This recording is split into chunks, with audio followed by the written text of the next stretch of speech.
Really simple one for you today, just about how you deliver that club back down on a consistent basis. It's really, really easy to overcomplicate the golf swing. It's the easiest thing to do in the world is to make it complicated. The hardest thing is to keep it simple, because we're all fiddling about with, oh, I've got to be at 4 degrees with my lead wrist, or I've got to be at 45 degrees with my trail elbow. All of these things, they do help, but they only help based on a solid foundation of you understanding what it is you're supposed to be doing in the first place, which is hitting the ball. So just for a moment, pretend that I'm the pupil and I've asked my pupil to have a few practice swings and just clip the mat. Let's hear a little bit of the club contacting the mat. So it will go something like this. And then I say, okay, nice swing, but I want you to hit the mat. And they're like, oh, okay.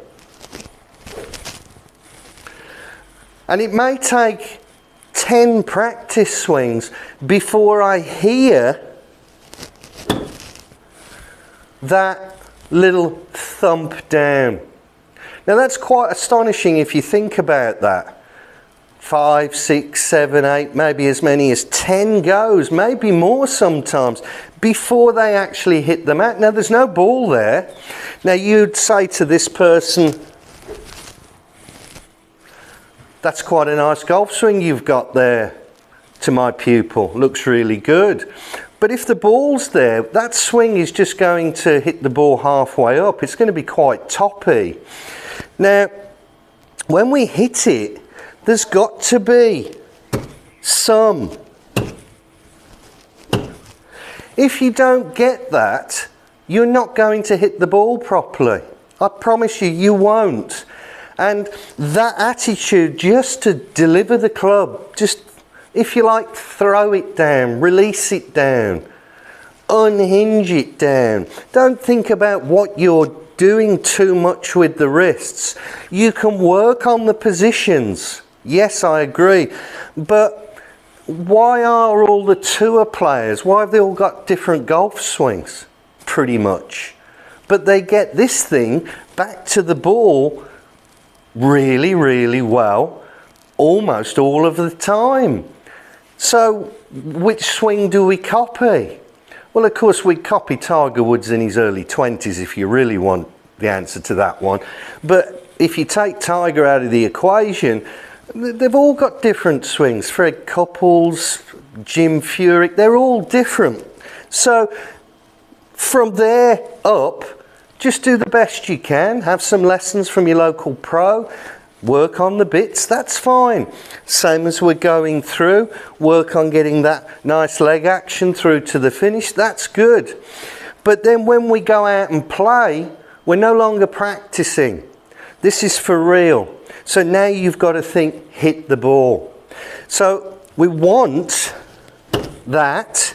Do a little one to start with. I'm not thinking swing, I'm just thinking about delivering that way. So I'm going to get mat. I don't even mind if I hit it a bit heavy, a bit ground first. I just,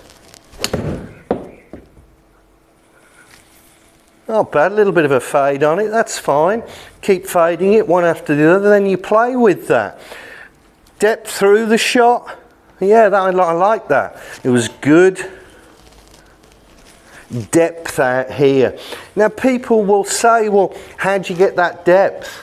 Well, that depth is a product of that depth down there. It's naturally going to give you depth and width into your follow through because of that. I'm not thinking about my follow through.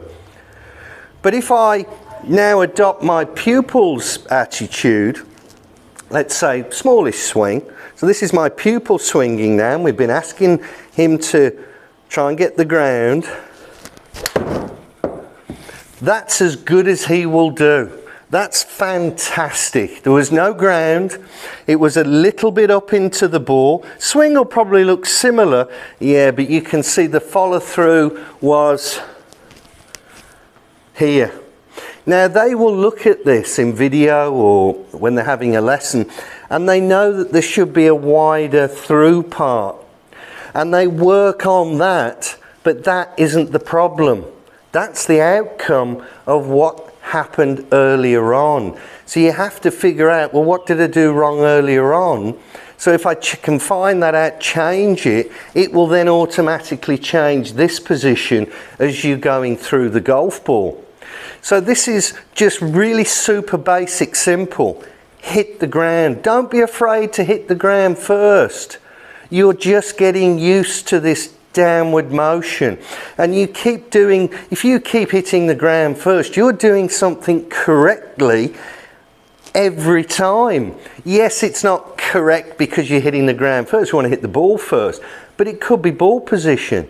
Could be that, you know, maybe you're doing a little something in your backswing that is preventing you from just getting that ball first.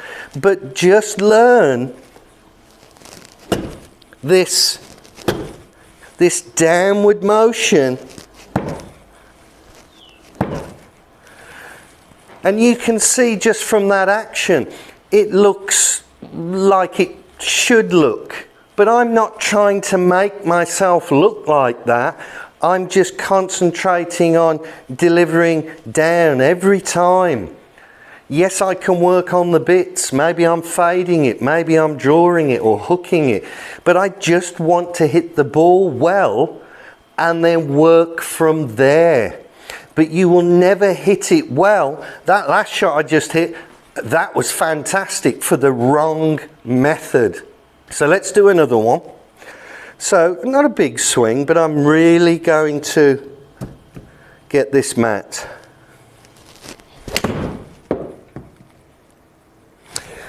I enjoyed that. Maybe could have got down a little bit better, but generally speaking, I'd take that every time.